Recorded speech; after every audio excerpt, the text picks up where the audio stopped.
listening to the Bloodybits Horror Show with your host, Eddie the Axe.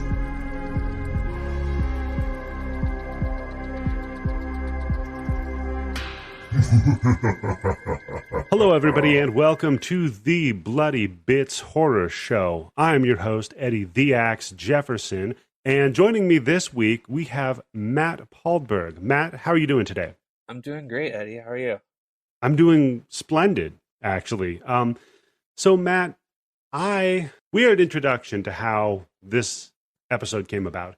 I put a feeler out on Twitter and said, I really want to talk about National Anthem episode of Black Mirror with literally anybody who wants to talk about it, if they feel strongly. Yeah. And you messaged me almost immediately and said, I'm willing to talk about it, but it's actually not what I really want to talk about, and it's not what I feel strongly about. Yeah, I think that, I feel like, not that has been talked about ad nauseum. It's just not my favorite Black Mirror episode. I do like the show a lot, and I was really excited to just, discuss any of the aspects. But I was really, happy that you wanted to discuss San Junipero. Yeah, so you recommended the Series 3, Episode 4, San Junipero, written, of course, by showrunner Charlie Booker. Yeah, just a really, really unique episode for a unique format. I think that, like, the first 2 seasons of Black Mirror, really dark, edgy, blow your socks off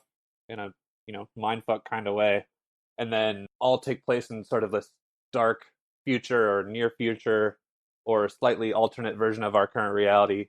And, for the most part, Black Mirror is set in 1987 and indistinguishable from that 1987. And it's just almost like a time capsule until you sort of figure out what's going on. And it, sort of blows your mind in a totally different way. And makes you, sort of appreciate them trying to take a different direction instead of just saying, like, how much more screwed up could the future be? It's interesting when, as a series, to be provocative, you do kind of like a straightforward, I don't want to say like a love story or a romance story, but kind of just a human story. It felt genuine and earnest, and honestly, the first, 3 episodes of the first season and the first few episodes of the second season, they felt like episodes of a screwed up world TV show. Yeah, it was a very much like a grim fairy tale kind of cautionary. San Junipero felt to me like it was a movie inserted in the middle of this series, and it was like just a breath of fresh air to see an earnest love story that, kind of has a happy ending. Kind of, yeah. We'll get to that, though. So, Matt, are you a big fan of horror? Is that a big genre for you, or? I don't like a lot of horror, but I do like some horror a lot. I think that, anything that meshes towards the, like, thriller, slasher, that's kind of stuff I don't need anything that, like, is a jump out scary. But I do, like anything that sort of makes you think, like the Gerald's Game or Get Out kind of stuff. Anything that can transport you to being in a situation where you feel like this is maybe even almost real or possible and not just like zombies. Or I know that that's not necessarily what all horror is, but I still do enjoy like general pop culture. Yeah, I'm a huge fan of most horror, but for me it's like I have to kind of categorize it, right? Like some of it, you've got like your Night of the Living Dead, Dawn of the Dead, that kind of thing. That's really more like your potato chips, right? They're fun, they're stupid. You can have a good time with it, but sometimes I want something a little meatier, something I can like really sink my teeth into, and it makes me think. Totally, I don't like just like the Blair Witch Project, Texas Chainsaw Massacre kind of stuff. It doesn't really do much for me, but I love Shaun of the Dead. I love, that kind of thing where it's if it doesn't take itself too seriously, or if it's really well done, I can get behind the like alternate world thriller slasher kind of side of it. Yeah. But if it's not that, I need it to be almost real. And that's kind of like one of the, I don't know, like I find myself in a weird situation with this podcast because partly I really like engaging in heady and intellectual discussions about the genre of horror and maybe what the social implications are that the director is, or that the writer is trying to get at. But then the other part of it is Yeah, I like doing stupid shit and having fun conversations. I think with the Shaun of the Dead, that's like almost the perfect analogy to it, which is if the characters can make me laugh and I want to hang out with them, then when the stakes are raised, I'm worried about them. Yeah, exactly. So yeah, you love those characters, and I think even the thing that reminds me about what San Junipero did really well, and what Shaun of the Dead did really well, was introduce the thing going wrong in the world sort of very slowly but deliberately, until you get the full reveal. So you see the newscast when he's walking around the town. You see the blood on the door in the convenience shop. He's such a zombie himself. He's walking through the world like he doesn't notice the sort of signs around him. You know, the car drive off the road behind him, but it doesn't like the focus on that. And in this one, in San Junipero, we're seeing like people talking about how much time they don't have left, or talking about how his double knee surgery because his like knees were like wearing down, which is something that like does not happen to 20-year-olds. No, not. It was just very unsettling. It was very uncanny, right? And so all these moments, obviously on a rewatch of a second or third time, you're like, oh my God, yeah, I see. But like they were there the whole time. And obviously the soundtrack is such a huge part of it. And it's hitting you over the head with every lyric of every song. It's extremely on the nose. Yeah. But I still remember when I first watched it, I was getting that they were trying to tell me something, but I didn't know what it was yet. And so it wasn't like it wasn't like it was spoiled. It was just that it was like leaving these like breadcrumbs that were, you know, very obviously there and not trying to be like too coy about itself. You know, it really just, it was happy to play into being like a pop anthem love story, and it just owned that fully from the beginning. And it didn't mind telling the story with the lyrics of pop songs from different decades.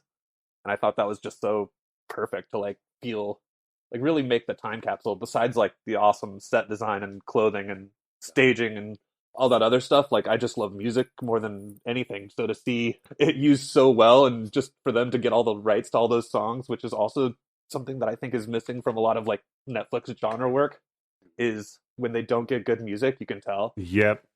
Absolutely. So my wife is a screenwriter, and one of the things that's very difficult for her is that music is very important to her, and especially important to some of the movies that she's written. One of them that she wrote that she's still trying to shop out is called All the Mad Men, and it's largely from the David Bowie album, All the Mad Men. It's very thematic. And in this movie, in this episode of Black Mirror, should be a movie, the soundtrack is two layers to it, right? So it not only tells you when we are, but on the rewatch of it, it tells you little hints of what's going on. And perfectly, like dovetailed so well. Literally just like says it in the lyrics of like every single line. I watched it with captions on again, just to like, if I ever had any misheard lyrics moments, and just it just really solidified how on the nose it was. And then as they, not to jump too far ahead, but as they go back and forth throughout time, like you know exactly where you are, and you know what year the movie ends in. Yeah. Like you, because it's not just that the song is dead on the nose literal for where that ends up, but it's like they chose that, and when they chose, because they get to choose when. So that's like I think that's very important as well. So the production of this was released in 2016. It was San Junipero was meant to represent a California beach town. However, it was actually shot in Cape Town, South Africa.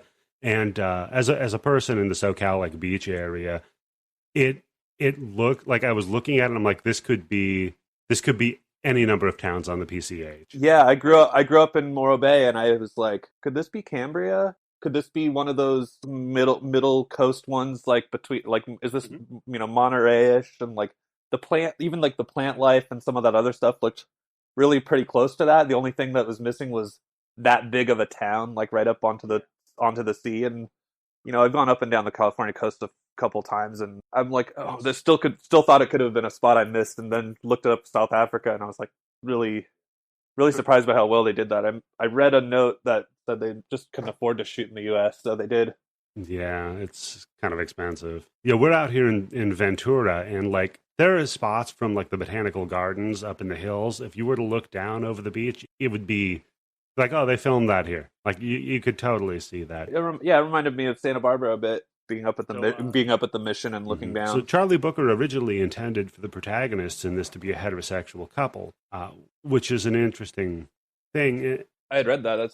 That was surprising to me because it just seems so perfectly designed as the story that it was. Yeah, what it ended up being, though, being a same-sex couple, adds so much depth to it that it really almost writes a large portion of the story. Well, it really enables like that's what I think turns this from like an episode of a TV show into a movie is like that second ending that you get. Yeah, the second ending when there's two players. Yeah, you get the like life after life after life. And if it could have ended, at the car crash. It could have ended at a few different places, and it could have been a heterosexual couple up until that point. Yep, and it could have ended pre-roll of the credits too. Exactly. So all of those little additions, I think, are what turned this into like pretty brilliant. Yeah. And the last note that I have here is that the title of it, San Junipero, is actually based on a early 13th century friar, Saint Juniper, who was basically what he was known for doing was he would go and aid the dying by granting them any task that they would ask in their last days of their life. Yeah, there's lots of San Junipero stuff out here in California. There's a lot of mission streets and stuff named after him. So yeah, the idea of the dying wish kind of comes from Saint Junipero. Yeah. All right. So with that, I think we will, unless you have any other notes, get to the beats. All right. So we start in 1987, as you said, and props to the set design because holy shit. I mean, everything, the neon lights, the televisions, the music. I was alive in 1987. I wouldn't say I was fully conscious then, but I definitely, I was 4 or 5 years old. I remember living in the 80s a little bit, and I never was going to the cool arcade in 1987, but I remember seeing the cool kids dressed up like that going to the cool arcade. So yeah, I would have been 7, 8 years old around here. So I wasn't like, I was old enough to go to the games in the front of the arcade, which is where they kind of kept the more kiddie game thing. But yeah, remember like back then you could smoke in arcades. Like yeah, I remember. I think my parents took me to like downtown San Luis Obispo, which was poppin' college town. We went for like a play or something on a Saturday night, and so I remember being out on the street at 5 or 6 years old, seeing like the 80s bar scene in person, and I instantly just felt like transported back to that. And they do such an amazing job of it. And you were speaking of the soundtrack, the very first song, Heaven is a Place on Earth. Heaven is a Place on Earth by Belinda Carlisle, which was a huge hit back then. Massive song. Yeah, 1987. I mean, I probably not really remember, but like hearing that being played on the radio, driving around that, an area that looked like that. So, well, it's funny is that the showrunner Charlie Booker, he heard it on one of his Feels Like the 80s playlists while he was working on this, while he was jogging. Oh, and yeah, and he said, "Oh my God, this perfectly like nails end to end this episode. I have to get the rights to it." And it was actually the one that took him. It was the hardest for him to get the rights. So I mean, I don't doubt it. Yeah. Music licensing is nuts. I still get knocked out of context of episodes when they don't get the rights to the things that they put on Amazon Prime. There's all sorts of things that it's so important it can be so important, but it's always so tricky with streaming and stuff. So I was happy that they got all this for it. I think riding the high of those first 2 seasons probably got them the money. Yeah. You do those kinds of episodes that are a little more low budget, so you can do these kinds of episodes. But also like the breakout success of Black Mirror, and then timed with like Netflix's influx of cash, I think gave them they're like, you know what, we'll film in South Africa so we can afford the music. Yeah, and worth it, completely worth it. Totally. So here we are introduced to our protagonist, Yorkie, and she stands out among the crowd. I thought that was a really interesting name choice. I thought it would be, the way the story goes, I thought they would pick something a little more cleanly older. Mm-hmm.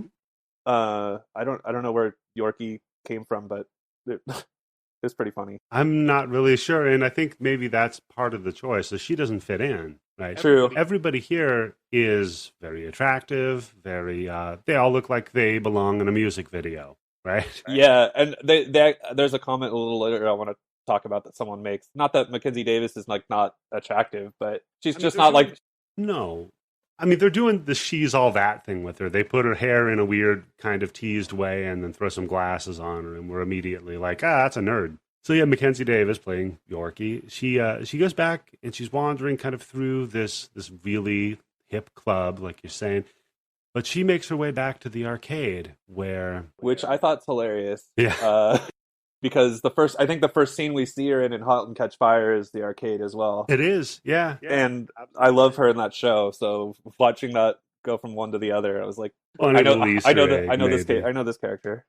Yeah, we've been here before. So she goes back there and she's playing the game Bubble Bobble, which if there's one thing I love and know more than horror, it's video games. And it's, oh God, it made my heart so happy when the other nerdy guy kind of sidles up to her and says, hey, there's a different ending with 2. Yeah, if you play this game 2-player, there's a different ending, which there absolutely is. You actually cannot beat Bubble Bobble proper without 2 players. Yeah. Which that's another thing that they did almost as well as the music is the game choices. Yes. Yeah, they did. They had some interesting ones. Yeah, so like the whole San Junipero game, you can't really beat it without another person. I don't know, that guy was a little weird because my wife pointed out on we rewatched, like, what's his point really, like, just that he just is always in the arcade and he's always just trying out different games in different years or whatever. I thought it was really weird that he suggested she play Top Speed as a 1-player game, because it was like, was he trying to play Bubble Bobble together with her because he couldn't find someone else to play it with him? But then it was like he wanted the machine for himself, so he's like, hey, wouldn't you enjoy Top Speed more? Yeah, maybe he had somebody else in the wings that was going to play Bubble Bobble with him. He's like, just get you off the fucking machine. Yeah, it seemed like at first I thought he was hitting on her, but then it seemed like she was in the way, and I just a little bit, yeah. Yeah, I didn't know how to quite dissect what that guy did or mean. And then he suggests that she play Top Speed, which is your classic like outrun style racing game, and very clearly like 1 player, unless he wanted to watch her play it or something. But then why wouldn't he just play it? Yeah, exactly. And we see the red car is driving, and it kind of veers off the road, and it smashes into a building with all the extra sound effects. Yeah, jar her out of the. She just has to leave the arcade at that point, right? Yeah, it bothers her. She's like, nah, I gotta go. I gotta go do something. A great moment on the rewatch as well. Yeah, because it all pays off. I mean, they have they use their words and their scenes very, very wisely in this episode. Everything kind of folds together, except for him wanting to get her off Bubble Bob. Yeah, that part, that's the only part that didn't like that. That's what I just kept thinking back to. I was like, every single line has its place and every place has its thing, and that the Bubble Bobble guy, he was just maybe continuity through time. Yeah, maybe eventually we'll see like a sequel to this one, and it's his story. That would be an amazing feat to sort of grapple another story into this world without screwing it up too much. I mean, they introduce a lot of similar elements into other episodes. But that's true. Yeah. So she leaves. She can't do that at all, and she goes, sits down, and is just enjoying the scenery when all of a sudden our second protagonist, I would say, because we do a little bit of this shifting back and forth, Kelly approaches her. Yeah, so we see her we just sort of shift fully to her, right? We're not like watching Kelly. We're not watching Yorkie watch Kelly. We're just watching Kelly, right? We are watching Kelly, and Kelly is being bothered by Wes. Yeah, and I think this is the first hint as to that this is a different world. Yeah, a little bit. I think Wes talking about running out of time in such a weird way is the first like we only have a few hours left. Come on, let's get going on. And it's not like we've got a curfew before our parents will be mad or some sort. Right. It's clearly not the way that these people would talk at this age in 1987. No, it's more like Godzilla is going to be outside in 2 hours, so we Yeah, gotta so fucking hurry. and since it's Black Mirror, your brain's like, okay, what is time left? This is when the robot dogs are out hunting for humans. Right, so right, we better right. find a place. What is messed up about this world? Why is he talking about Yeah. time like that? And that was like the first. That was what I clocked as the first maybe overt reference to something being amiss. Yep. So Kelly, like, I'm not into this. She walks over to Yorkie and says, "Look, just go along with what I'm saying, okay?" Yeah, Yorkie's like, "What? I don't know. Whatever." So Kelly says, "Look, I gotta go here with my friend here. She's sick. only She's got- 6 months to live, or Yeah." And she chimes in and says, "No, actually 5 months. I've only got 5 months." that was just like a great first bonding moment to where that they could Yeah. instantly like sync up and get on the same page with, without even knowing each other. They instantly Yeah. knew that they had like a connection there, that they were able to sort of vibe immediately. The two strangers were co-conspirators. Yeah, exactly. So then Kelly says, "Oh, thank God, we got rid of this dude. I met him at the Quagmire." I mean, you know what that's like, right? But No. Yorkie's no idea. Never heard of the Quagmire. And then it's Kelly so said- Quagmire is point two. Yep. Where you're like, oh, that's where the robot dogs live. Yeah, that's where they what was it, the White Bear episode? That's where they hunt people. Yeah, Forever? Yeah, exactly. Terrible. So Yorkie's like, "Yeah, never heard of it." And Kelly says, "All right, I'm going to get you a drink, and we'll get a couple of Jack and Cokes. Two. Give me 2 Jack and Coke." And Yorkie's like, I don't know about that. I don't really do alcohol. I've never done that. Yeah, at first I was confused there. I was like, how would she even know to not want it? Right. And also, I guess it's just to reinforce that she's like new to the world. Mm-hmm. Well, she's a tourist after all. Right, but also like, I don't like, would she know enough to not get what the other person is having, or like take out the alcohol, or even what Jack is, or like... Yeah. Well, when we get to her actual backstory, that's a little challenging, but I don't know. Maybe she was just had some sense of awareness. So Kelly then compliments her and says, "Hey, I love the way you look. You look very authentic. You don't look like everybody else here. You kind of have your own thing going on." And she goes, "In those glasses, like, you don't need them. I mean..." Yeah, that's definitely another point towards the... Yeah. Oh, And Yorkie's like, "Yeah, you're right. They're fake lenses. They don't do anything. They're I used to wear them, and they make me feel comfortable." yeah, and at this point, when I first watched it, did not get that she really didn't need glasses at this point. Like that. Yeah, you're trying to soak in what's going on here, and it's you're being presented with a lot of things, and like you said, you're already on the balls of your feet because it's a Black Mirror episode. So Yeah, who the hell knows what's going on? And then they sort of got into that, like, everyone dancing how, like, or everyone dressing how they think they should look like someone they saw in a movie. Exactly. And how, like, she's not doing that, so like she's different, and Yeah. she stands out for like a different reason than other people are trying to stand out. Right, which makes sense, right? Like, you go to any sort of like club scene or anything like that, and you're going to see a lot of people that are like, "Okay, I'm putting on my uniform." Yeah, Right. exactly. Whether it's the Quagmire or whether it's a pop rock concert or anything in between, there's Yeah. like a dress code. So she's clearly not giving into that, or doesn't know, or doesn't care. Either way, it's something that stands out and it's unique. So she asks Yorkie, "Hey, do you live here? Are you a tourist?" And Yorkie says, "Well, not only am I a tourist, but it's actually my first day here." Yeah. So now you're like thinking vacation town, Yeah. sort of party island, or some other sort of situation. Like Mhm. they clearly look at the locals as like a different kind of person, but we don't have any distinguishing characteristics other than live here versus tourist. Yeah. Yeah. It does stand out a little bit, but we're not sure why. And then all of a sudden, Kelly's favorite song comes on. Oh yeah, what song was that? I didn't write it down. That is the song Fate Oh, of course. by trying to look up who it was by. Alexander O'Neill. Fake comes on, and Kelly says, "Oh, this is my song. Let's go dance. Come on, let's go dance." And Yorkie's kind of uncomfortable. Yeah, clearly visibly uptight. Not Look, the I don't want to embarrass myself. I'm not a good dancer. not the Mackenzie Davis we know from *Halt and Catch Fire*. She's nerdy in the other direction, and Yeah, but she gets drug onto the dance floor and doesn't really know what she's doing.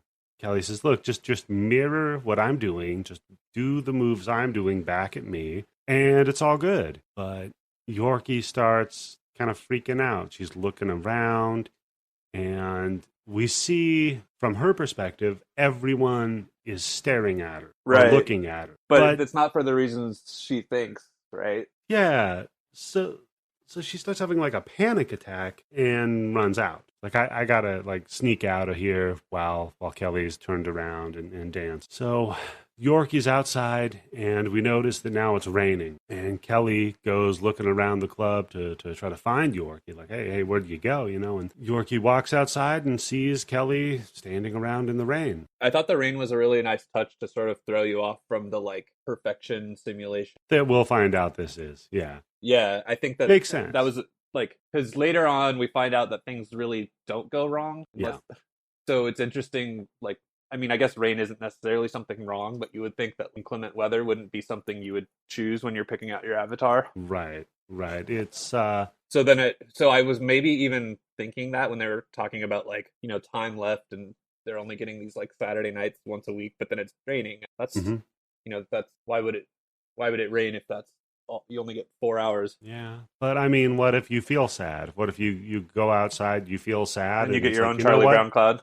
Yeah, you get your own little Charlie Brown cloud over your head, and that's kind of what happens. And Kelly follows her out there. Is, you know, Yorkie, what's wrong? And Yorkie says, look, I feel weird because everybody was looking at us because, you know, we're two girls that are dancing and everyone was watching. Yeah, and like, what did she say? Something like, don't worry, like folks are way less uptight than they used to be? Or like, yeah, she's like, no one's that uptight anymore. Like that, like, I don't know what you're talking about. And I'm like, I think they were in 1987. Yeah, 87, they were pretty uptight still. And that gets into like a pretty cool theme I thought this brought on, but I'll talk about that later. But I just think that like, you know, screwing with, you know, what people would have thought in 87 versus what they are thinking in this, how that. Well, I could tell you just from my own history, like I used to watch Saturday Night Live. I grew up in rural kind of the Pacific Northwest, and we used to tape Saturday Night Live and watch it every Sunday morning because it was late and I was a kid. So then I remember that one morning we woke up, we were watching it, and John Goodman was the host. And the premise of the sketch was that this kid came out to his dad. As he says, I'm gay, right? And John Goodman's character is like, well, it's okay if you're gay, just go out there and win the football game. And I remember my father said, well, we're done watching Saturday Night Live now because this guy just told his son that it's okay to be gay, and we're not into it. Wow. And so it's like, and that was like maybe even a little after 87. So it definitely was an era where that was not okay. Yeah. For a lot of people. Yeah. And even if you like, I feel like my family was pretty progressive in that regard, but like we still went to church and that was not okay. And gay marriage was not legal. Right. It definitely like was not anywhere near part of the dialogue as in terms of, you know, open PDA and sort of straight spaces as being accepted. Much better times now, though, in some regards. Yeah, I mean, we've made progress. It's not never done. We're getting there. 2 steps forward, 1 step back. We're getting. So Kelly asked Yorkie, well, have you ever even danced before? And Yorkie says, no, I kind of led like a sheltered existence. I've never even danced. And Kelly said, look, I mean, this is like a party town. That's the whole idea out here, right? Yeah, and that's also like a thing where you think she chose to go to this party town for the first time. Right. Even if you don't know the twist of it, she's clearly traveled to this specific place for this specific. So right. She's dipping her toes. So she should do this thing. Like you went to Ibiza, you should go to a club. Yeah, exactly. Yeah, what's the point otherwise? Like so Kelly says, by the way, you want to go to bed with me? And Yorkie's like, whoa, I don't know about all that. I don't know if I'm ready. And they were fast friends, like you said, the strangers turned co-conspirators, but that was still really quick. It was really quick, but I mean, like, you could tell, and this is like shouts out to the acting. Yeah. It definitely appeared that there was chemistry here. Oh, yeah, right away. Like, the incredible acting. Just the way that they were looking at each other, it was like, that's very, very real. Yeah. So Yorkie says, I can't do that. Thank you very much. She's like very antiquatedly polite about it, which is so weird. Yeah, I didn't even think about that until you just said that now, but how she's like, well, I appreciate your offer, madam. Unfortunately, I have a prior engagement. You're right. That was so, like, I don't know, elderly. Although, it was very kind, though. It was very. Yeah, I guess that doesn't have to necessarily equate with elderly, but what I equated it to is like anytime you get rejected, it fucking sucks. And I don't know how you could reject somebody like sexually and be like, yeah, but we're still cool, right? You know? And that's literally what she was trying to do here. Yeah, I think that was just another way, I guess, of showing her sort of social awkwardness and lack of development in that area. Is that like, oh no, thank you, that's enough for me. That's fine. So now we flash to one moment. Sorry. Do we just bleep out at this point, or do we? I believe, this is when we bleep out and we come back a week later. Yeah. So she's like, "All right, I'm gonna go get this girl. I'm gonna put on this outfit and this song." And I love this. I love the montage how they hit the right song for the outfit that she's dressing for like each one. So she's like, am I going to be a Bangle? Am I going to be a Cyndi Lauper? Am I going to be a this? Am I going to like, and each one it just like hits. And she really like ends up saying, you know what, I'm going to be myself. Yeah. After like the Robert Palmer Addicted to Love, I think is the last one that pops up. And she's like literally wearing the outfit. Yeah, exactly. It's from the video, right? Yeah, she's wearing one of the outfits from the background dancers from the video Robert Palmer Addicted to Love. But yeah, you're right. Then she just goes back to, she's like, you know what, I'm me. I'm just going to be me. And she's like, and I thought that was really cool because she was like, that girl wanted to sleep with me when I was the one wearing the glasses and the like tennis outfit or golf clothes or whatever. They're like, yeah, the weird stripes, like. And then the khaki shorts or whatever. Mm-hmm. Look, man, you already have the winning recipe. Why fuck with it? Yeah, exactly. She's like, yeah, maybe that girl doesn't want to sleep with the Addicted to Love girl. Maybe not. I don't know. She picked you. Let's give it another shot. We're gonna go back and try that again. Take two. So, Yorkie goes back to the club to meet with Kelly, and we find out that Kelly is there and Wes is stalking her yet again, and says she actually breaks it down to Wes. She's like, look, man, it was just sex. I was just having a good time. That's why I'm here. I'm here to have a good time, and I'm sorry, but I don't really want a relationship. If you're looking for something more, or if you just want to go get sex, go to the quagmire. I'm not into it. Does she say, don't make me red light you here, or was that earlier? Yes, this is where she says, don't make me red light you. And I'm like, was that an 80s phrase that I didn't remember? Or, like, I know it's probably part of the world, but, it's just close enough to maybe it was 80s slang where I thought that, that they were, trying to incorporate some of that, or if they were talking about some sort of external function that would affect their relationship in San Junipero. It's just vague enough, but it does sound like you said, like some sort of an 80s slang. So he doesn't want that. He wants something real. And is Addicted to Love still playing when we see Wes again? Because I think that's part of his theme, right? Like, I believe it is like bleeding over a little bit into this scene. And I was like, that's sort of like Wes's soundtrack for this. Yeah, for real. And he says, look, man, I don't want that. The locals are all too boring. So another little reference to the difference between a visitor and a local. Okay, no problem. Totally. So we're back to the club, and now it's on, right? What's that? Now it's on. Now it's on. So now we see Kelly, though, and she's sitting there talking to another young man. And I believe this is the scene you were talking about, where the young man is telling her about how he wore his knees down. Yeah, exactly. That was And what I was thinking. and had to get them replaced. And this is such a like, If you don't, wait a minute. if you don't like know or are close with 70, 80-year olds, like you might not have exposure to like that being a conversation, but A thing. Yeah. but if you have, that conversation jumps out glaringly. Yeah. And it's anachronistic. You're like, what's going on here? Something's up. So Yorkie sees her, and Kelly says, "Hey, look, man, you want to go dance?" And you get the feeling like, is Kelly trying to make Yorkie jealous? What's going on here?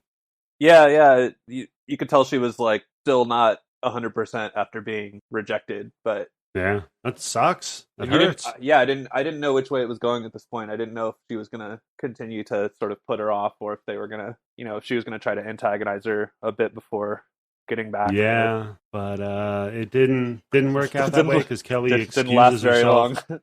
No, because Kelly excuses herself to the bathroom, and Yorkie follows her in there. And then So now, Yorkie has the chance to take the lead, but in a way that says, "I need you to take," which I thought that was really smart of her to say, like, you know what, I don't know anything, so I just know that I want you. Says, I want to do this, but I don't know how. So you're going to have to help me. You're going to have to show me how to do this.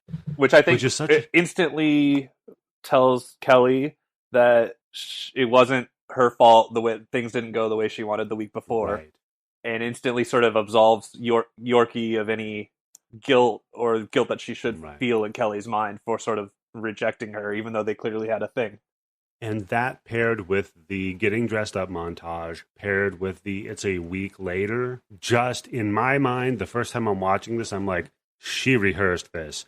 She worked her ass off. She wanted to know exactly the perfect thing to say. Yeah, she'd be like, look. She's been practicing that line in the mirror for a week. Yeah, exactly. And we've all been there, right? Like playing handball about like, here's the, oh God, that person that I'm into, here's the thing I'm going to say to them. If they do this, I'm going to say this. If they do this, I'm going to say this. Options and directions. It's so human. Totally. Oh, man. So Kelly's like, sure. All right, let's go get in my car and we'll get the fuck out of here. And they do. They jump in Kelly's car and Kelly drives them off into the sunset as they then are having fun talking to each other. And Kelly kind of isn't really paying very close attention to the road. Yeah, that reminded me of the Top Speed. It did, yeah, because she almost gets into a head-on collision with another car. And it's literally like almost like the same car and color and road and everything as that game. And so I thought that was sort of maybe an allusion to that one, but just a little red convertible 2-door, and yeah, they almost get in a wreck. They swerve, they veer off of the road. The way it sort of was cut, it made me think that it was almost where they were going to turn off the road and drive off road anyways to get to the beach house. It was like, that's true. Yeah, it was like, oh, the truck ran us off the road, but we're right where we needed to be anyways, so it doesn't matter. It wasn't like they didn't have to pull themselves out of the ditch or like turn around or like navigate any further. It was just like, oh well, and wherever you want to be, there you are. Interestingly here, where Yorkie, like, just seeing the video game crash, like, freaked out a little bit previously. But she didn't give a shit here. That's what I thought was weird. Yeah, she takes a breath, and then they both kind of laugh. Yeah. Like, well, it was like if a little video game crash triggered you that hard, but then the being in an actual car crash doesn't. I'm really wondering what's going on. Yeah, definitely kind of throws you off. What are we doing here? So they drive over to Kelly's house, and she's got a fucking massive house, and it's right on the beach. It's literally like in the sand. It's like not a place where you would ever build a house because of the foundation would not be structurally sound. It would not work out well in the end. You would never want to be that close, except for maybe in a dream. Yeah. So what's funny is when we moved down here to Ventura, we were out kind of like high desert, my wife and I we took a vacation down here. There's a little hotel called the Inn on the Beach, and it's literally a hotel on the beach. You open up your back door to the hotel room, and that's the ocean. It's fucking beautiful. And then about a month later, I got a job offer down here. So I'm like, hey, remember where we just went on vacation? Do you want to move there? That's the dream. Like, damn, that is the dream. And they're living the dream. So she, Yorkie, walks into Kelly's house and she sees a photo. Wait, picks it up and says, real quick, I was a little confused here because they were talking about live here versus tourist, and I thought that yes. Kelly was a tourist, but then she like owns a giant house on the. You know, it could have been an Airbnb. Yeah, I don't know. but I don't think it is because she picks up that picture and the place reminds her a lot of home. And then I got to thinking, I didn't go back and look at it, but is that picture her? So no, the picture's not her. It's a little bit spoilery, but Kelly in the real world was married to a man for 49 years and they had a child. The child died when she was 39 and that was the child. So I was trying to figure out if that was basically her or the child because of how old the person was in the picture. Yeah, no, it was the child. And it was interesting though, because Yorkie's like, oh, is this your mother? Do you miss your mother? Because Kelly here is like 22, maybe 23. And she had mentioned, I think she had mentioned being married, or no, it was a little. That comes up a little later. Yeah. Yeah, they start kissing, the bedroom, and they cut it really, tastefully. It's never too Yeah, it was graphic. very much like lovemaking. And Yorkie tells her, like, look, I don't know how to do this. You're gonna have to show me yet again. Yep. So after the event, they're laying in bed, and it's getting late, and Kelly asks Yorkie, says, hey, is this the first time you've ever been with a woman? And Yorkie says, yeah, not only that, I've never been with anybody. And if she's 20 or whatever, yeah, you're like, maybe that's possible. But Kelly knows about the different status of this world, so that she's really extra shocked there. And I think the actress that played Kelly, Gugu, did a really good job of expressing that emotion. Right, because we might have, I failed to mention it earlier, but in the scene in the rain when Yorkie escaped, she said she had a fiance. And you're like, okay, well that could vibe for being, you could. Right. So Kelly asks, like, look, you've never had a relationship? What's going on? And Yorkie says, yeah, I have a fiance, but it's complicated. So then she asks Yorkie asks Kelly, how she knew she liked women. And Kelly says, well, I was married to a guy for a long time, but I always knew that I like both. I'd get crushes, but I'd never act on it. And I was just too in love with my husband, but he chose not to stick around. So now it's just me, and I'm just passing through, and I just want to have a good time. Yeah. Which on the rewatch of it, like you said, it's like, whoa, okay, that means a completely different thing. Totally. You're not just passing through town on your travels from. Yeah, and that he chose not to stick around. So Kelly looks at the clock, and it's 11:59, and time's nearly up. And we go into like our sort of Groundhog Day. Yeah. Yep. It's then we hear "I got you, babe." Yeah, once they start showing the clock, you're like, oh, okay, we're Groundhog Daying now, or like we're doing something. Yeah, something weird's going on, and Yorkie just says, "Well, let's just lay here and be comfortable." So we flash the 1 week later again, and Yorkie goes back to the club looking for Kelly, but Kelly's not here. She asks around. And that's weird, and you're thinking like. I mean, I'm still at this point thinking they can only go to this place for like Saturdays or something. But the fact that it's exactly midnight, you're like, okay, it's some sort of weird reset, right? Like, yeah, something needs to be like played out a different way. But you think it's a reset, so then she assumes Kelly would be there because it's like a reset, right? She's like, right. We all just get to keep going back to the same place. We all get to keep doing the same night over and over again until we have the best night of our life. Why isn't Kelly here?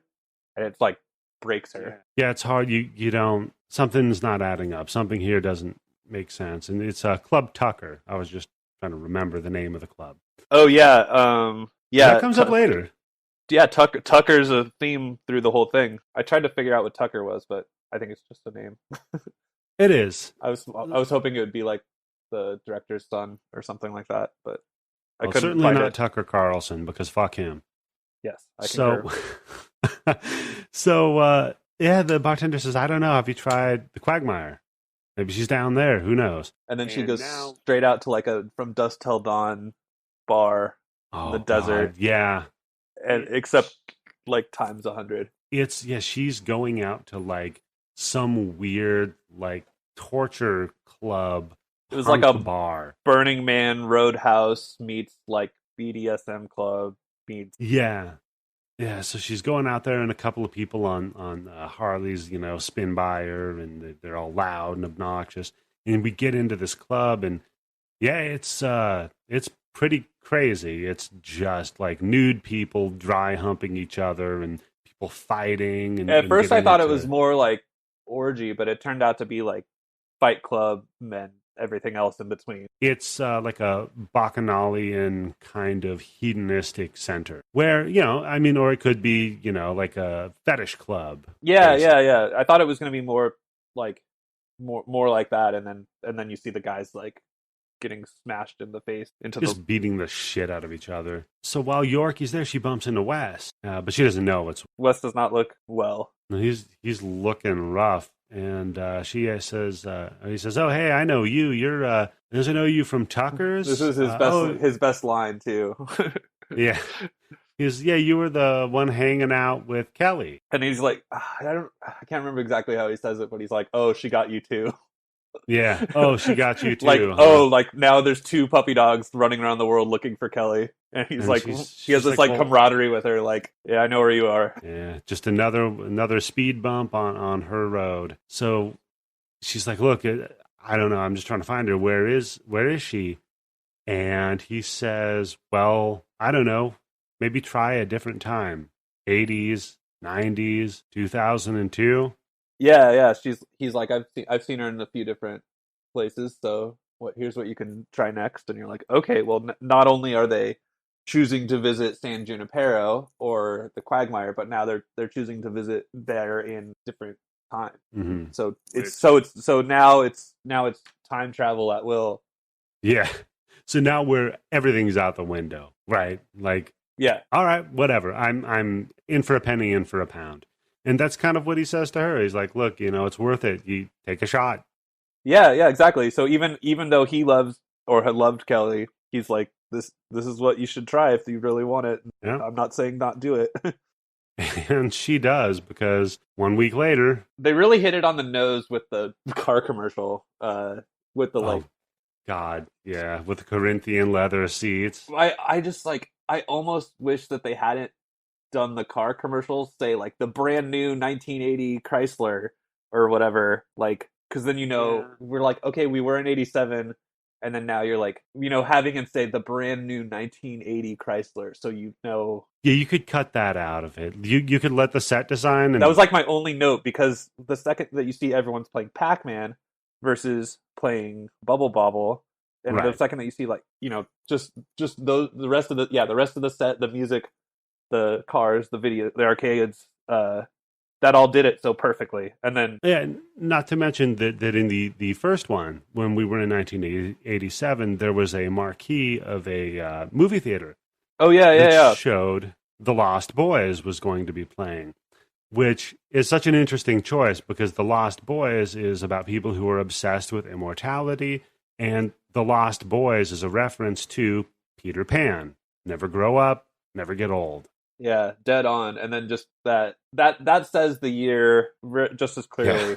Yeah. Yep. So it's 1980. She goes back to the club, and there's our poor, dejected nerd friend, who's just the video game addict, I guess, throughout time. He's me in San Junipero, just going through the different arcade playing areas different things at their peaks. Yeah, just out there, and he even mentions that. He says, "Hey, you can't beat the Golden Age. You want to play some Pac-Man?" And Yorkie's like, "Nah, I'm looking yeah." for So now we're time traveling tourists, and we're bumping along some of the same people in the way.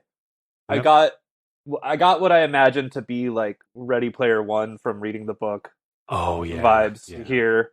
Like that's that guy. If we wanted to do like a part 2, and the book was so much better than that. Yeah, exactly. Like that was the like that guy going back to like play 80s arcade games in the actual 80s, and sort of relive that experience. Like that's how I felt when I was reading that book, and then watching the movie was. And we're getting there too. Like, there's some of the more popular games that have been coming out on the PlayStation VR. They're the Pixel Ripped series. There's a Pixel Ripped 1989 and Pixel Ripped 1995. And what it is you're like a kid in school, so you're looking around in virtual reality in school, but you've got a Game Boy, which is the controller that you're holding. So as you're like trying to be in school, you're also looking down and playing on the Game Boy. Oh, that's in great. Your hand. Yeah, so we're getting a little close to the San Junipero stuff. We're moving our way there. I'd love to like play Game Boy on the original Game Boy Tetris again for like the first time, and how like sort of magical the gameplay aesthetic and the the way that felt for the first time. I know it's like emulators and all of the other stuff doesn't really quite put you in the same head. So I have a massive retro game collection. I've probably got 9 original Game Boys just hanging out. And it's also just that's the thing we do, right? When we strive for success, and when we find it, we try to purchase our childhood back. Yeah. I think that just like, I mean, some of those things like especially with like haptic response, like the playing Pac-Man on the arcade had a feel to it, and you could go into this like fugue state by pressing the buttons and the lights and everything sort of at the same time. And the original NES Mario kind of did that, and I thought the Game Boy Tetris did that, and Pac-Man and that arcade did that. There's the nearest I've got to that lately is this game Tetris Effect, but it's in VR.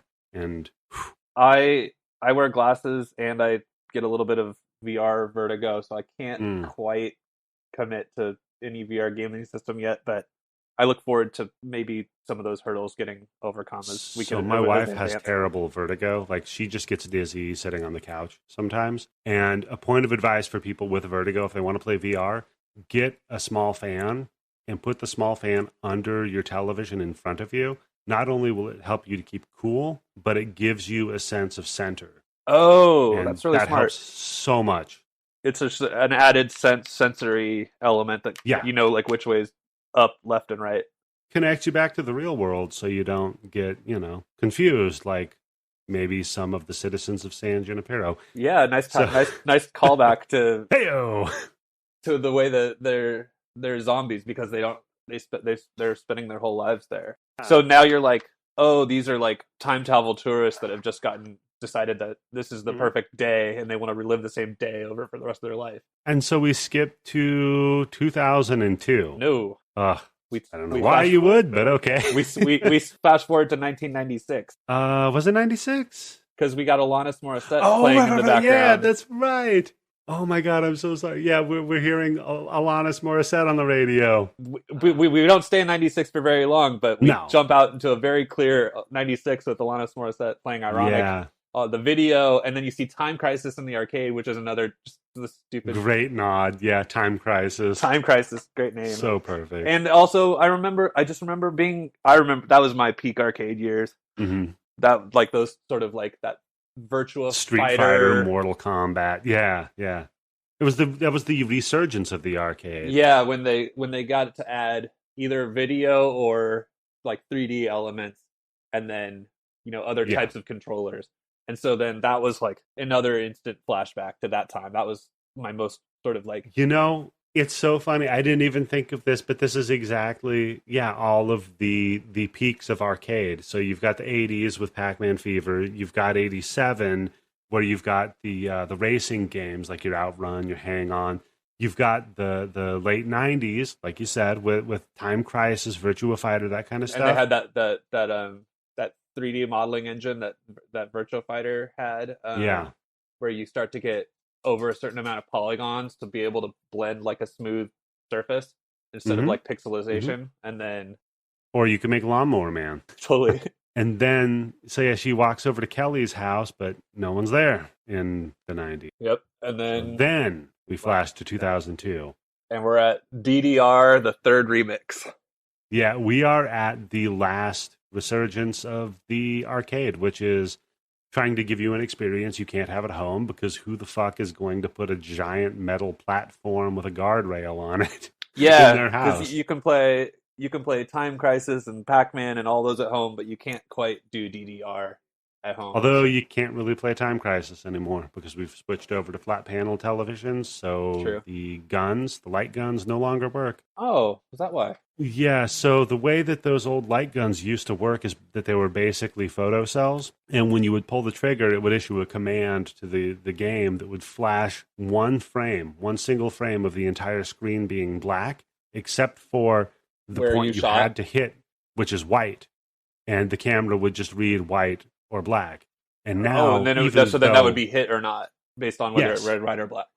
Exactly. And now, even though like flat screens are very fast and have a good refresh rate, they're nowhere near as fast as a CRT, so they just don't work. Wow. And you have to use like a Wiimote, which uses light sensors to, and that's why those generate. That's why those feel a lot less accurate. Exactly. Yeah, I always thought it was just like a calibration issue on my end when I was using like aiming with the Wiimote. That makes so much more sense though.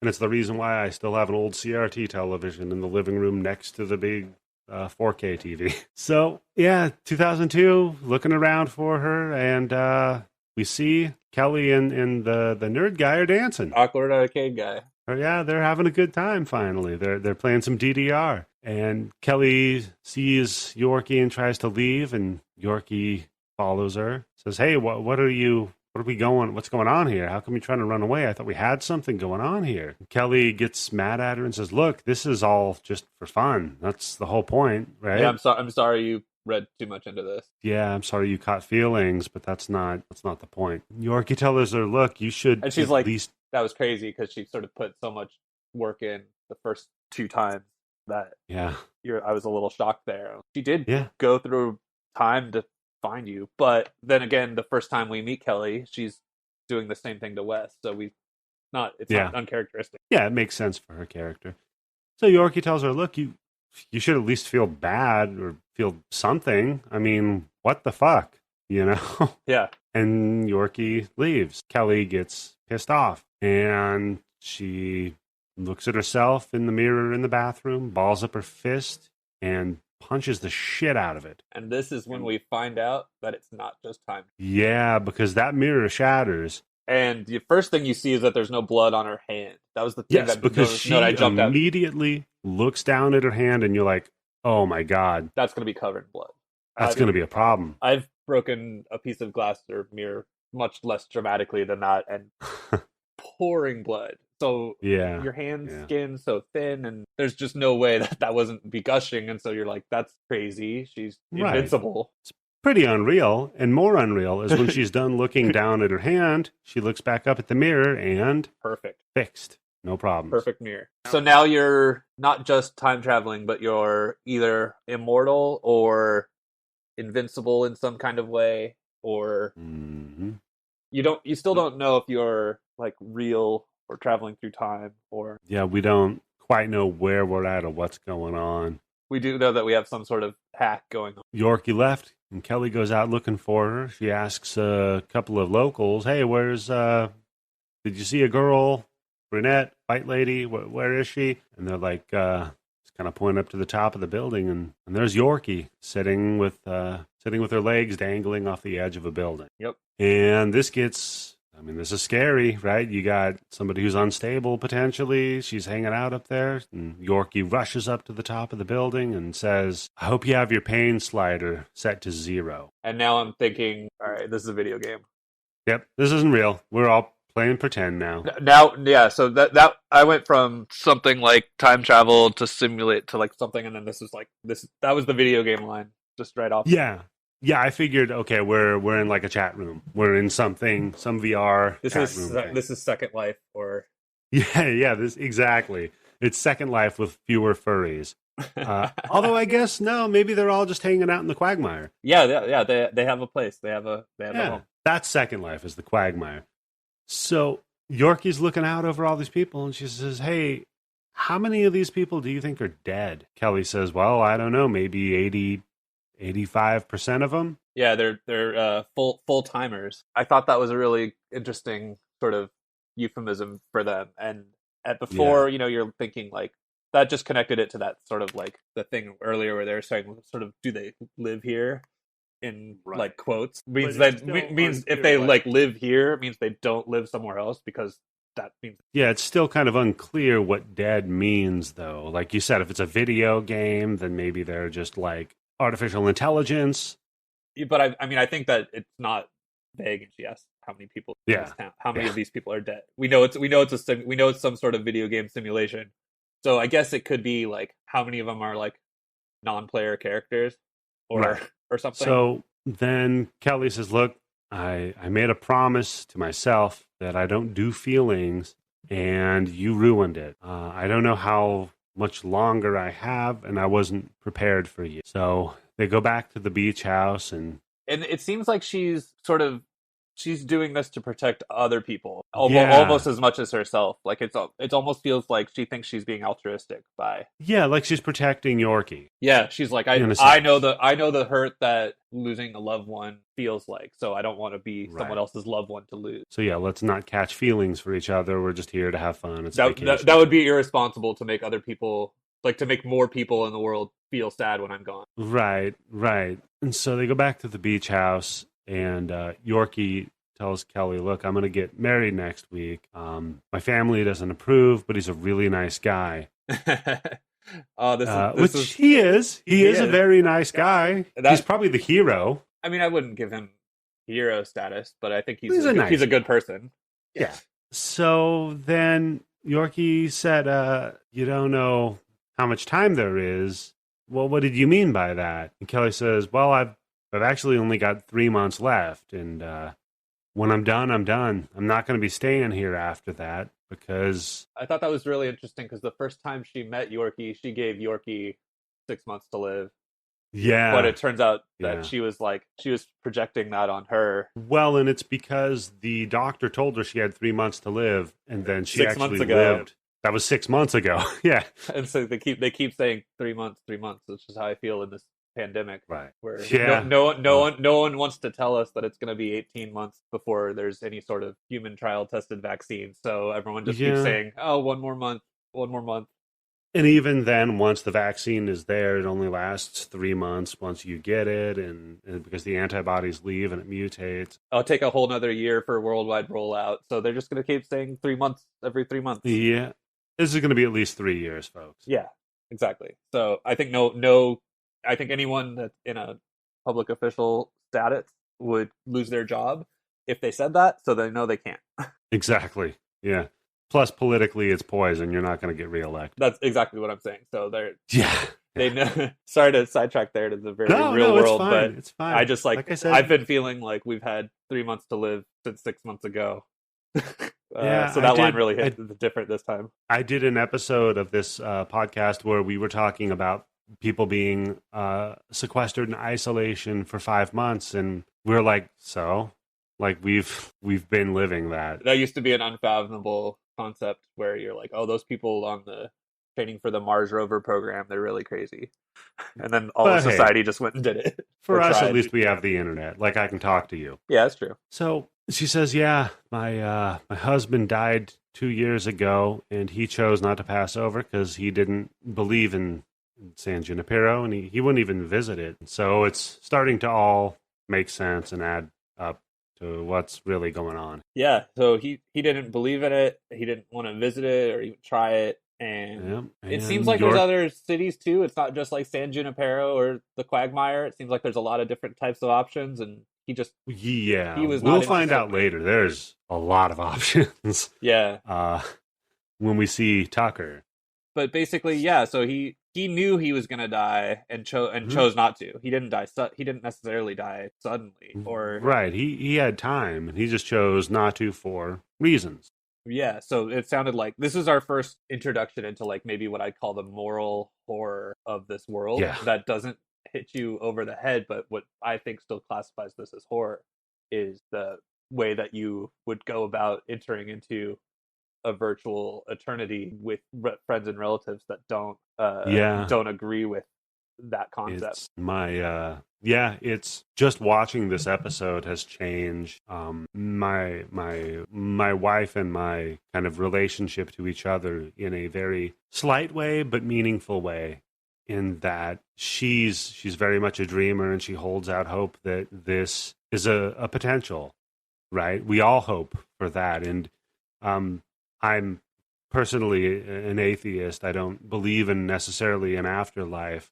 So she shares those views and is of the opinion that, well, potentially technology could take that place. And, you know, she's like, I don't want this to end. I don't want to not be with you. And so that dread of one of us passing and then the next day they come up with the thing is like, ugh. Yeah, that's definitely something that I've thought about a lot, and I don't know if I would end up being a Richard or a Yorkie or a Kelly. Yeah. Well, we'll get to that, because that's a huge and that definitely ask. that definitely changes. But also, like, if you're an atheist, do you like not believe in God or an afterlife enough to like bet on it in this way, or like like it makes you sort of reinforce your opinions and how strongly you sort of feel of. Well, yeah, I mean, being an atheist, I already have bet on it, right? Like, Right. But then once you're faced with the potential like horror of living forever. Well, that's the other problem, right? Because there's the infinity is, and this is like Lovecraftian horror, but infinity itself is terrifying. Like, imagine that heaven actually did exist, right? So your eternal soul was sent to a place where you were there forever. It's the, you know, infinite chimps typing forever end up with the full works of Shakespeare. Every possibility can and will happen. And we know from the Bible, if we're going with that as source material, that Lucifer was able to transgress and end up in hell. So you're still able to fuck it up. Yeah, so if there's a possibility that one can transgress in heaven and be sent to hell, then the eventuality is that over infinity, everyone ends up in hell or the quagmire. Exactly. Eventually, this perfect idyllic world that we all live in becomes not enough. We just want to feel something. Totally.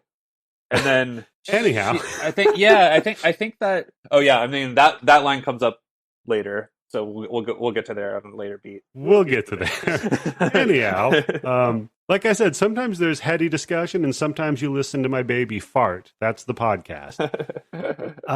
So I heard that there were some good ones the other day. What's that? There were some good ones in your episode the other day. Yeah, the national anthem episode. Yes. Very good if you want to hear a baby farting and me wax intellectual about a guy fucking a pig. Yeah, so the baby delivers. Baby does deliver. Always.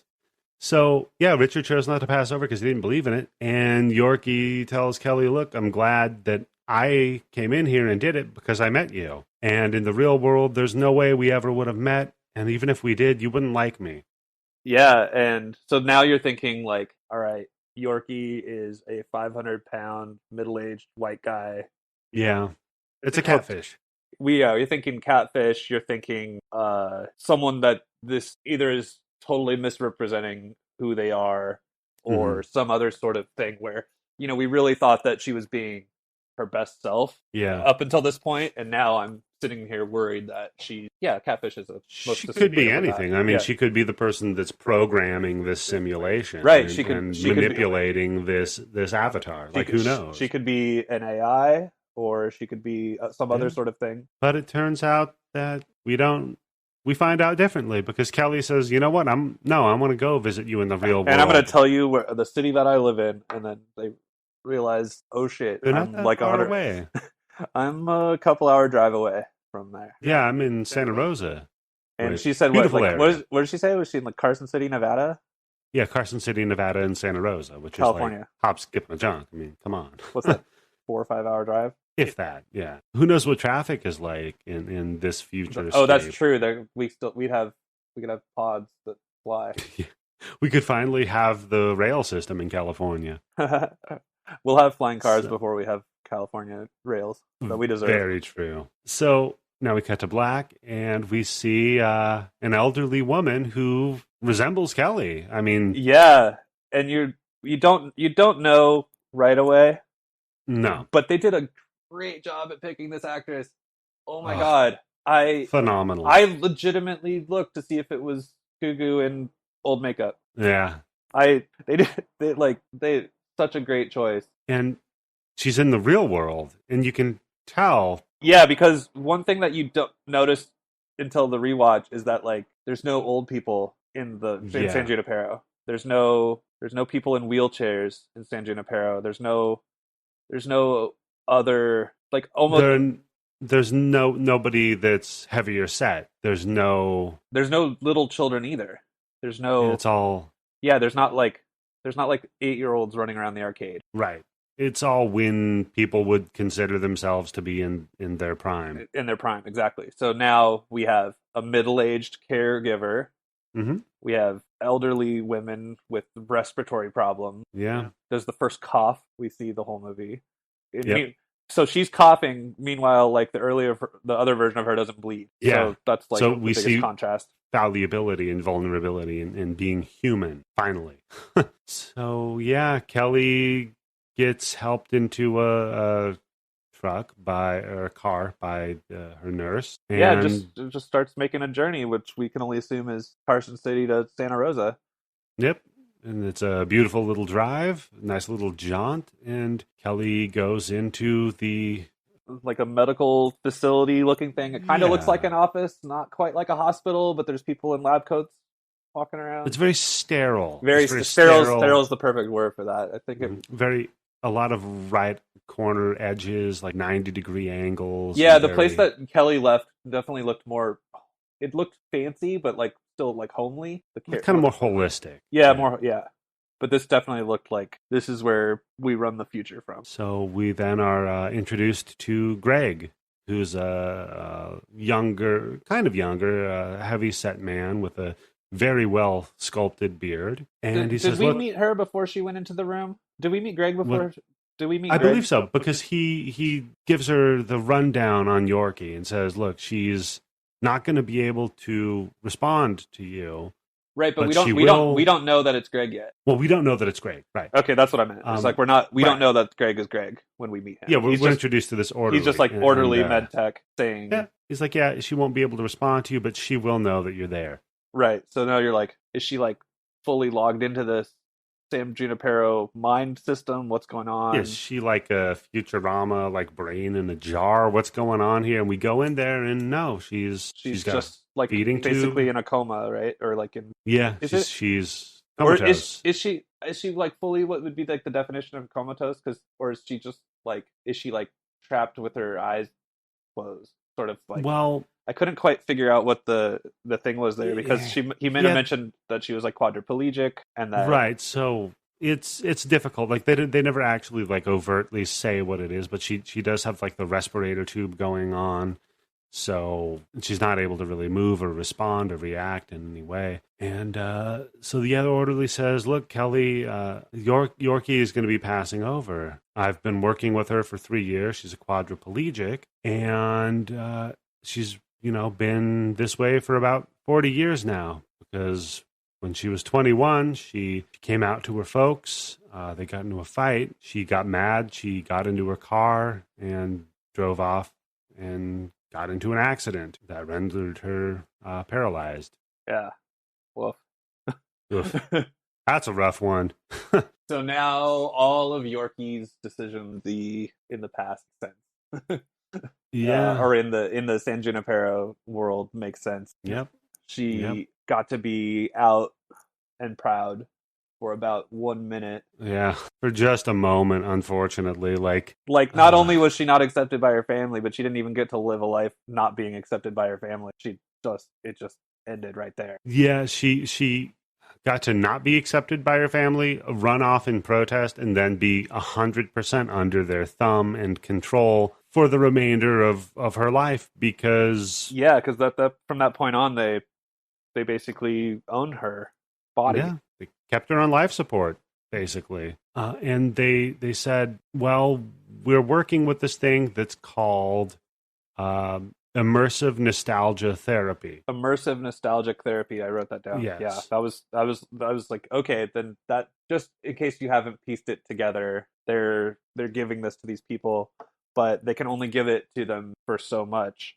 right? They can only give it to them 5 hours a week. Yeah, they want to dose it out very, very, very in a very regimented manner because people's brains start to not be able to differentiate between which one's real. Which I thought was interesting to say that for, like, that means that they were trying this as a therapy because they had hope that she would still be able to come out of it, right? Well, maybe. Like, initially what they said was it was used to help patients that had Alzheimer's. Right.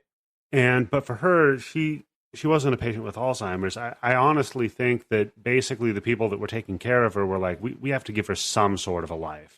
And we have the ability to put her here, so why not?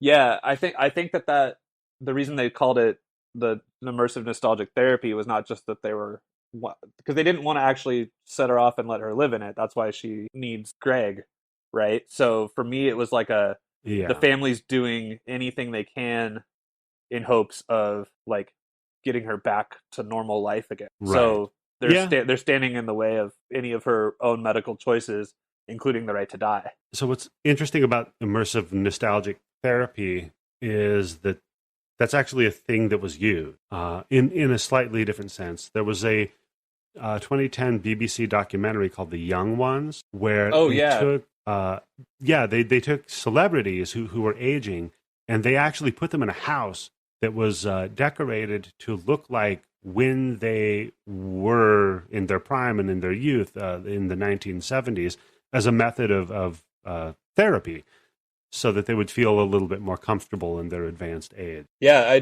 I'd read about that as being the sort of the basis for the genesis of this idea for this show, and I desperately tried to find some of it on the internet, and unfortunately there's another BBC show called The Young Ones that was a comedy that dominates every very clip. Popular. Very, very popular, and it dominates every sort of clip you could find on YouTube and the like. So yeah, that's kind of one of the problems about being named like Eddie Jefferson. If you're trying to like optimize your SEO, there was a very, very famous jazz musician named Eddie Jefferson. So forget it. Yeah, you're done. You're done for. I get it. Yeah. So yeah, like you were saying, the problem is that she wanted to be euthanized, clearly, and her family was not allowing it to take place, but a spouse could override that because you need 3 signatures. One from the patient, who he says he's been talking to her over some sort of like a voice. Well, he said the comm box. So the comm box, yes. Yeah, so that I noted that because I thought it was interesting that there's like it doesn't seem like both people, like, it doesn't seem like another person would have to fully enter the world in order to like talk to someone. So you could, in theory, go visit your talk to your dead relative in San Junipero without actually committing. That's creepy. You could just go talk to them. You could like talk to them through the comm box on the phone. Yeah. Without necessarily like having to go in and commit to living in Second Life yourself. Right. And it's important in that we need the consent of the person to pass, the consent of the state for the person to pass, and the consent of the family. Right. So it needs a family member and a medical technician and someone else, right? Yep. And so the family's not signing off. So Greg, the orderly, is going to marry her to help her pass. Kelly says, hey, yeah, that's great and all, but can we, before she passes, can you please like hook me up with her for just a minute? And he is like, red tape, bureaucracy. Does this place look like I could somewhere I could just break the rules? Yeah, no, it does not. He's very, but older Kelly. She's insistent, man. She's like, look, she's still the Kelly that knows how to get what she wants. And, oh yeah, and she gets what she wants. Yeah, because he says, all right, you've got 1 minute. And I almost forgot it, but when Kelly goes in and initially sees Yorkie laying there in the hospital bed. Oh, yeah, this is the moment I wanted to bring up, too. The line that she says? Yeah, you can say it. Yeah, she says, hey, stupid. Hello, stupid. And just tears stream down my face. So perfect. I I cried twice a little in this episode, and that was the first time. I'm a big softie. I was afraid I was going to cry while we're recording this. Like, this stuff gets me, man. The "Hello, stupid" broke me in that sort of like laugh cry moment. Yep. But then we're getting up to the point where I really lose it. It's really rough. So yeah, they put the little bead thing. She's got 5 minutes, not a second more. Yeah. And all of a sudden, she's in the daytime. But now we see what the system looks like, and all it is like a little dot, shaped dot that they put on the temples, like in the Striking Vipers episode. Exactly, and you can. It seems like you can just sit there and just sit in a normal chair. You don't need to like be hooked up to a ventilator and a dietary system and traction and you don't need to be jacked into the Matrix. Yeah, exactly. That's what I was thinking too. Is like you don't need a surgical implant in the back of your head or some sort of other thing. It's just a very clean Apple dot. Yeah, very Apple, very. So yeah, then like you said, we're back in San Junipero, and we're at the beach, and it's daytime for the first time. And Yorkie says it, but Yorkie has never been. I screamed it when I first saw it. I was like, "Oh my God, they're it's not Saturday night." Yeah. And then Yorkie, the first thing she says is like, "I've never been here during the day." Yeah, because they've just never not turned her on for 5 hours on Saturday night.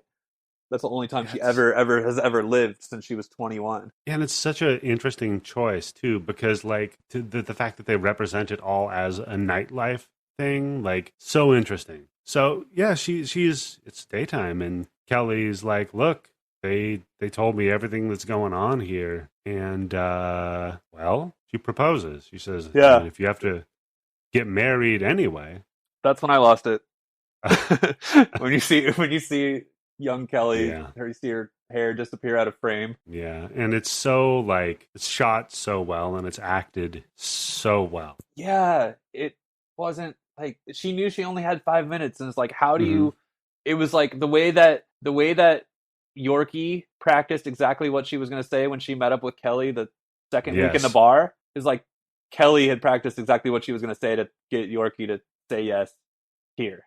Yep, and she does. She's like, yeah, absolutely. You know, and they're walking on the beach, and as we do, we cut back to the real world, and you see a single tear come off the face, and then of Yorkie, and then they euthanize her. They put the little dot on her temple. They inject the thing that makes you feel good, or whatever it is that takes you out of this world. Yeah, it seemed. Did they have like? Was it a pastor there, or was it just like Greg and them signing like the papers, or like? Well, they had a pastor there. They already had sort of a pastor scheduled, and Greg was going to do it on his lunch break. Right. So then they just used the same. Yep, and they have the paperwork though was like a tablet that they had to swipe their thumb across, which is funny because now when we go to the doctor, it's the exact same thing. Like we take our daughter there, and they just have a tablet we have to click on. So then Yorkie passes, and she's on the beach and walking on the beach, and everything's real now to her. She's digging her feet into the sand and feeling the water, and it's all completely different. And she takes her glasses off and sets them down on the beach. And she realizes like she's a full timer now. She doesn't need the glasses anymore. And I think the glasses are interesting symbolism.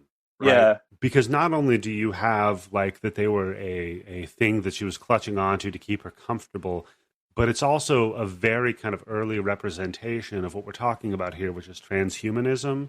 Yeah, and it was her grounding to the real world. It's because that's what glasses initially were, because our biological physical bodies would fail us, specifically the eyes. So we use technology to persevere beyond that and give sight to people who no longer had it. Yeah. So now with the narrative of this story, we've gone beyond that, and now we've taken the human consciousness and made it into a bit of data that we upload into the cloud.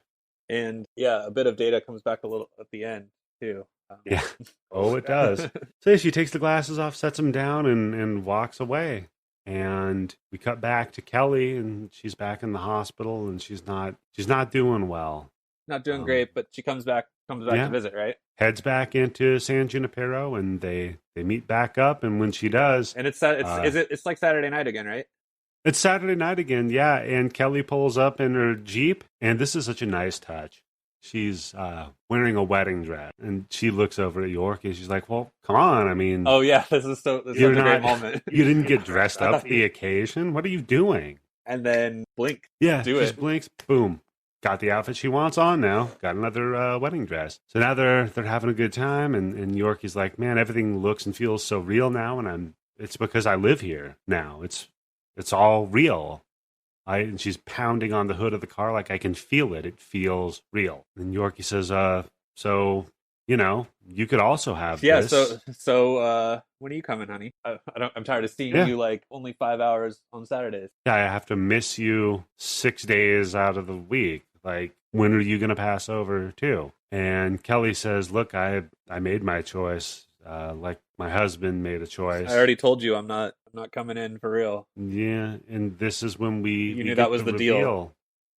She basically says you knew that was the deal, right? Like, yeah, I was here to have fun. Like, I'm not going to be here forever like you. I can't do that. And this is their first like real argument, right? Like, yeah, this is their fight, I would say, because Kelly gets pissed off at her and says, look, I was with Richard for 49 years. You don't know what that was like. Like, there were ups and there were downs, and it was like real. It wasn't just this made up construct here. And our daughter was 39 and she died. And that was before this whole thing was made. Yeah. And then that line that she said about Richard really hit. Yeah. When, he says like, how could I come here when she missed out? Yeah. I don't want to pass without her. And she actually slaps Yorkie. She's like, you didn't even ask. You don't care.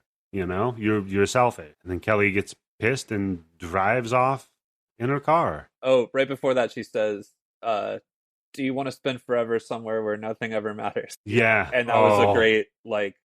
God, that hit. Yeah. Because... I had to rewatch and write that down. A bit of a role reversal, right? Because, exactly. Yeah. And Kelly gets in the car and drives off, and, she gets in an accident. And I thought that she was going to leap out right there because of the way they were showing the clock again. So I thought they were going to show like the car fly off the cliff without her in it or something. I sort of where I thought it was going. So then to see her like bloody beaten body on the pavement was really... So what I think is interesting that they did here is originally when we were back at the arcade and Yorkie saw the wreck happen on the racing game, she sits down and she's like, she tells the guy, I have to go get my bearings. I have to like get my balance back, right?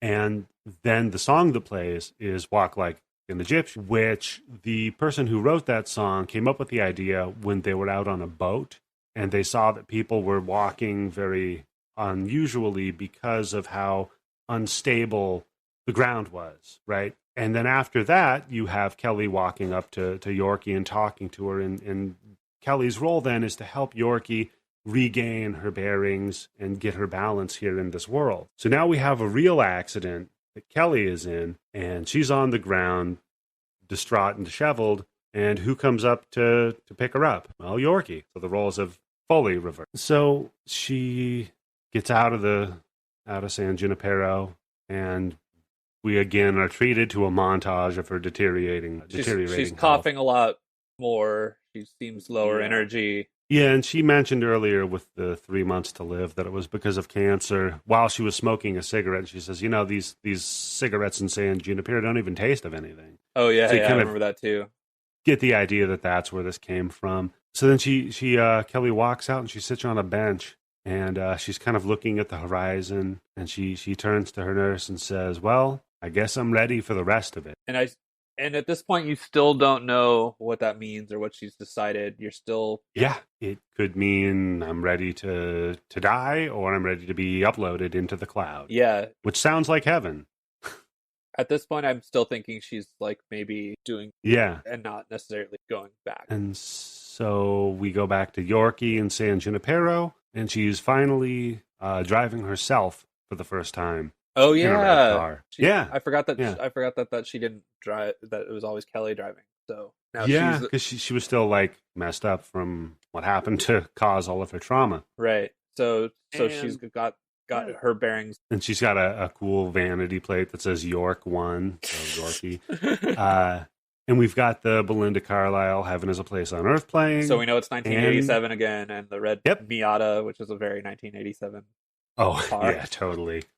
Beautiful car, though. I love their selection of automobiles in this. Oh yeah, that another underrated thing is that the car, even just the cars throughout, even though It's even the though hairstyles, it's the wardrobe, it's everything. yeah, even though I dogged the choice of that Chrysler in that commercial just because they hit you over the head with the year, that was still that was still a perfect 1980 car. Totally. Saying the year was a little bit bad, but yeah, I totally agree. So we're having this fun little montage, and then we cut back to Kelly being euthanized. Yeah, we see the white liquid go in, just like she's getting put down. Yeah, but we don't see the little dot thing on her head. Yeah, and then we're still seeing the casket getting lowered into the ground at this point, right? Or is it? Yeah, it's the so we show the graveyard with the casket, and it's the shared grave of her and the daughter and the husband. Daughter and the husband, and then and her brand new etching, which I thought it looked, for all the great like VFX work that they do to make it not appear that there's too much VFX work in this. I thought that gravestone's odd. It did. I know it was supposed to be like new etching versus old etching or something like that, but it looked like a MS Paint compared to the rest of how beautiful compared to the rest of how beautiful this whole episode was. Yep. And then we go back to San Junipero, and Yorkie pulls up to Kelly's house, and there's Kelly, and it's just like victory moment right there. Yep. Like, and sales. She's I don't know. We don't know if it's been another week or a month or even a couple days. How long. But it doesn't matter because now they have forever, right? Yeah, she made the right decision as far as Yorkie's concerned, and so Yorkie has now feel like everything she did has meaning and purpose. Yep, and that for all the things that she's been through, she finally got what she wanted after so long. Yeah, finally, after all this effort, like after this love story that with such conflict, and man, jumps into the car and they drive off into the sunset, and then we zoom in on a data center. And what's the name of the data center? TCKR. Tucker. Very fittingly. And we see a robot. That was something like even though at this point, like I didn't notice that until the second time either, just because I wasn't really paying attention to it. But the arcade is remodeled Tucker's, like they even show it in the two different like 90s and 2002 versions at like the sort of like mod art deco, like it's been redone, and it's been a bar, and it's been an arcade, and it's been these different things in those different times. So of course it's also the data storage giant server farm in the desert. Yeah, it's Apple. And we see a really cool robot just pluck individual little rounded looking, they almost look like the thing you plug into the cigarette lighter adapter of your car. To charge your iPhone. Like. Yeah, it looks like the top of that, and then those things look like they manually. He takes two of them out and plugs them into two little slots next to each other, and I guess we're supposed to think like, oh, that's those two. That's Kelly, and I mean they would have been in there already, but you couldn't show that simultaneously without sort of spoiling it. So right. But you're and just then we zoom out, and it says San Junipero, so maybe that's just the node group that they belong to, and we see. I was kind of hoping they would have shown like one other name of another, like another one, a la the Westworld reveal that there's like Samurai World or whatever, like not necessarily set up a sequel or another world, but just to be like clear that you can sort of choose your area, but then you have to like that little physical disc still has to travel to your other area, even though you're in this giant sort of virtual world. I thought that was sort of interesting that they didn't. That seems like a problem that wouldn't need to be solved by moving those physical little discs, but maybe that the consciousness is so important or fragile that it needs to be sort of self-contained in a physical unit, even though you don't have a body anymore. Maybe, yeah. And then, it zooms out and we see just millions of them. Millions of the little lights that are those USB things blinking.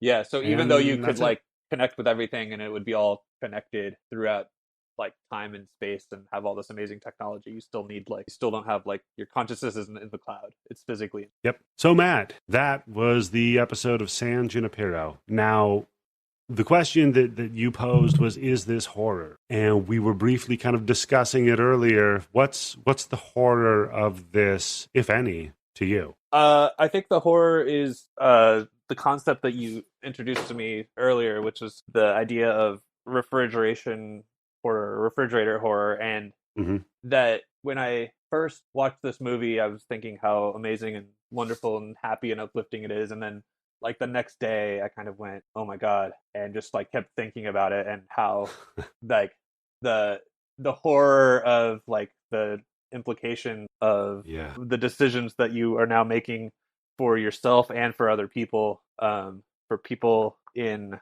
like maybe a comatose type situation, but also like if your spouse believes in heaven but you don't, and then you choose to go in the San Junipero when you die and they don't, so then they go to heaven but you can't go to heaven because you're trapped in San Junipero. Sort of, not that you can believe whatever you want in that, but there's some type of horror for everyone, no matter whether you're an atheist or whether you're some type of religious, and wherever you are in that spectrum, there's something to sort of screw with your brain here, and that's what I think makes it horror, because everyone sort of gets a love story, but then it confronts you, just slaps you in the face with mortality and then forever, and how, like you said, how the horror of forever actually, being that in itself, and that we can't really conceive of forever, and how even if it's good, you're trapped. Even if it's bad, even if it's good, it gets worse or it changes. And if it gets worse and it changes, and you're doing everything into infinity, you're still there's something still fucked up about, no matter which way you slice this, and no matter which sort of philosophical end of life thoughts you have. Yeah, and I would also point out that they use similar, that I would be worried about whose control that falls under also, right?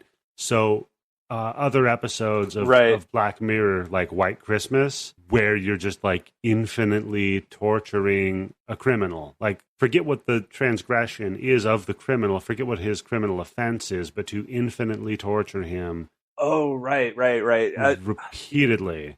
Yeah, that's the John Hamm episode. Yeah, at that point, it's no longer. Yeah, we're seeing the idealized, like perfect in our 20s, wearing the teased hair and perfect outfits version of it in San Junipero. Right, and so that's some other thoughts that I had that I thought was really interesting about this episode, and what it made it stand out from the rest of the Black Mirror series, was just that, like, playtest and 15 Million Merits. They're like, they're a dystopian future that's caused by technology, and the cases maybe seem where, like, they may have started out as good, but now everyone recognizes it as bad. But like, people or corporations in power are continuing to like produce and expand those technologies, even though like in the face of the obvious harm that they're doing. Or like in the Christmas one, how it's not even for rehabilitation, it's just purely for punishment. And there's these things where we're like, at the end of those episodes, you're saying like, oh, that's bad, I hope we can prevent technology from going that far. Yeah, or even for that matter, White Bear, right? Remember the where they're chasing the lady and filming her the whole time? Yeah, exactly. So all these things are like, this is what it's out of control. This is if we let AI go too far. This is what happens if we let corporations go too far. Yeah. But even after the twist and reveal of San Junipero, I thought there's something like inherently captivating about the idea that you'll be able to upload your consciousness and to some sort of afterlife, even with the moral predicaments and conflicts that type of system is going to create for individuals and families. I still think I like the technology of this idea, or some version of it. Mm-hmm. And I think it remains interesting and worth exploring, which is obviously, like, almost every other Black Mirror seems like a moral panic episode about some sort of technology, like, oh, your phone is bad because you're looking at your screen and not reading books anymore. It feels like versions of that, whereas this one feels like this is some sort of crazy technology that might be possible in the future, and even with this one's a little less black and white. Even right? with those, this is even a little with more morally kind of ambiguous. Yeah, even with that moral ambiguity, I'm like, yeah. I don't know if I'd be a Richard, but I definitely like would spend a weekend trying it out. Oh, absolutely.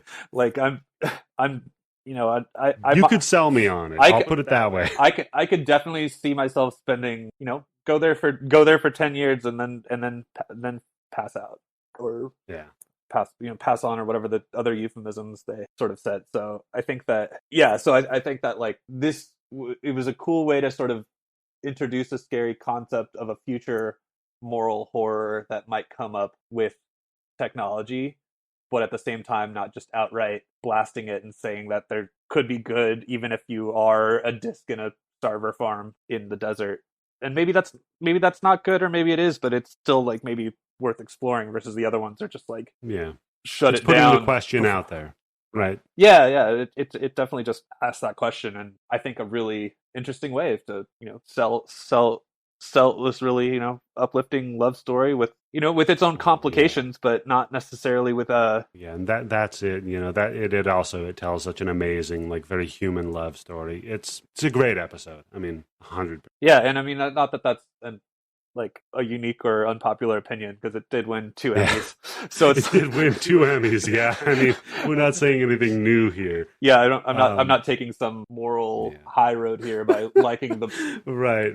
We're not the ones that are going to break it and be like, you know what? Actually, against what popular opinion was, this is a good episode. Hi, my name is Matt, and I like good things for normal people. That's right. So, Matt, you like good things for normal people, and normally at the end of these episodes, what I like to do is ask, you've seen it, and if you haven't, you've just had it all spoiled for you. Is there, if you want just a little bit more, another complimentary piece of fiction that you might recommend to our listeners? All right, so it's not horror, but it really hits the San Junipero theme on the head. It's called Upload, and it's on Amazon, and it is supposed to be a little more cheeky slapstick comedy, not slapstick, but like Silicon Valley on HBO kind of comedy, about a guy who gets uploaded to sort of like a virtual heaven experience, and it's a pretty similar concept. You can't really jump around time, but you can still do anything that you want, and there's also some, you know, side effects of being kept against your will, or being there voluntarily or involuntarily, as well as like the calm box where you can like interact, quote unquote, with people that are in heaven or have their consciousnesses uploaded to this sort of cloud. So I think that it's a really similar concept. It's not as good as this one episode of San Junipero, this one mini movie that is San Junipero. You know, it still has sort of sitcom-y, not sitcom, like, you know, Amazon original comedy elements to it, but it's a great similar concept that I think, you know, puts you in that world for a little bit, with like, what would it be like if you could upload your consciousness to sort of a heaven scenario forever? Interesting. I'm definitely down. I'll have to take a look at that. Yeah, and the pilot for that's great too. So even if you don't want to commit to the whole series, definitely worth watching the first episode. Nice. So for me, I mean, I've recommended a few episodes of Black Mirror just in this that are tangentially related, but I would say if we're going to go outside of horror, like we need the uplifting here for a minute. We're in some rough times right now. I would say to watch the film called The Nine, starring Ryan Reynolds. And the only relation I'm going to give to this, because I don't want to spoil it at all, is that it very much pulls the rug out from under you, and that you have a difficult time in understanding where and when we exist, because Ryan Reynolds basically plays out a love story. Oh yeah. Over God, multiple scenarios. I don't want to ruin it, but I actually really like that. Phenomenal. You've seen it. Yeah. You're the other person who's seen this. Wow. Yeah, because it was just recently on one of the streaming services, so I took it on late. Oh, interesting. Nice. Yeah, absolutely. I would say check that out. It's not the same vibe exactly as San Junipero, but yeah, I don't want to spoil it. Just it's worth a watch. Yeah, I think I had tried it like I'd only watched like the first third or something at one point, so I wasn't really like as into it, and then I went back and I watched the whole thing all the way through, and I was like, oh shit, this should have done better than it did probably. Yeah, it really was. Like, there was that Nicolas Cage movie that came out recently, Mandy, that I watched, and I got about a third of the way through that, and I'm like, okay, where are we going? But my wife's like, you have to stick it out, you have to stick with this movie, and then, yeah, just picks it up 100%. I'm like, okay, now I get it. Okay.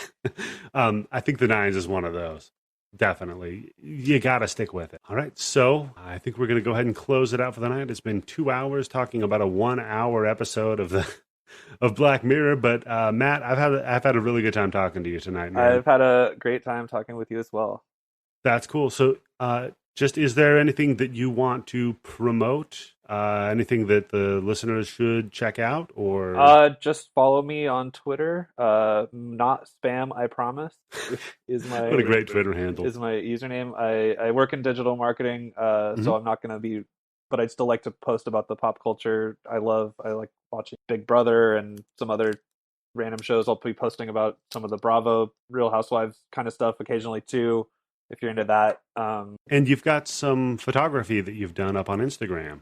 Yeah, I used to do some photography semi-professionally, and then now I've just mostly work in digital marketing, but I like to keep that up as a hobby and always looking to do different sort of shoots and stuff. Obviously, it's been a little hampered. Yeah, it's a little tricky in these times. So yeah, thank you, Matt, for joining us on the show. And this is how I am.